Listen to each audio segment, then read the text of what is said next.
केंद्रीय मंत्री ज्योतिरादित्य सिंधिया ने 2019 लोकसभा चुनाव में गुना से चुनाव हारने पर कहा कि उनके काम में ही कहीं ना कहीं कमी रह गई होगी। यही वजह है कि उन्हें हार का सामना करना पड़ा।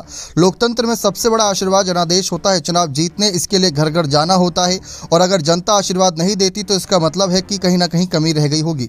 2019 में सेल्फी का मुद्दा बनाए जाने पर बीजेपी नेता ने कहा कि अफसोस की बात है कि चुनाव जीतने के लिए इस तरह के झूठ फैलाए जाते हैं और उसे सच बनाकर पेश किया जाता है।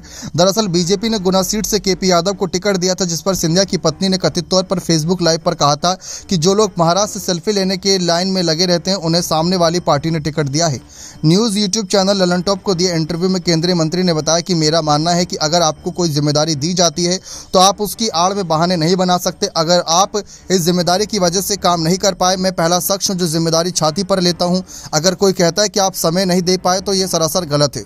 2024 में लोकसभा चुनाव लड़ने के सवाल पर भाजपा नेता ने कहा कि मैं भारतीय जनता पार्टी का एक कार्यकर्ता हूं और जो भी पार्टी का फैसला होगा उसे मुझे मानना होगा। हालांकि मेरी इच्छा है कि मैं लोकसभा का इलेक्शन लड़ूं। मेरी आशा विकास, प्रगति और जनसेवा करने की है। केंद्रीय मंत्री के मुताबिक सिंधिया परिवार का लक्ष्य कभी राजनीति करना रहा ही नहीं। उनका उद्देश्य हमेशा जनसेवा, विकास और प्रगति रहा है।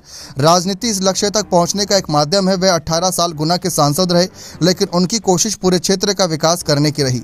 लेकिन आप जैसा कि देख सकते हैं, एक तरफ ज्योतिरादित्य सिंधिया ने बीजेपी के ही कहीं ना कहीं नेताओं के विरोध में अपनी बातें रख दी और दूसरी तरफ कमलनाथ और उनके बेटे नकुलनाथ की बीजेपी में एंट्री को लेकर तमाम चर्चाएं लगाई जा रही हैं। अगर एक तरफ भाजपा के टिकट मिलने से नाराज हो गए सिंधिया तो ये बड़ी मुसीबत हो जाएगी और दूसरी तरफ अगर कमलनाथ की एंट्री होती है और कमलनाथ और सिंधिया के बीच क्या कुछ जंग हुई थी जुबानी, या आप जानते भी हैं। कमलनाथ ने सिंधिया को साफ कह दिया था कि सिंधिया कोई बड़ी तोप नहीं है, उनके जाने या ना जाने से कोई फर्क नहीं पड़ता, लेकिन फर्क पड़ा और पार्टी चुनाव हार गई। बने रहे चैनल के साथ। बहुत बहुत धन्यवाद।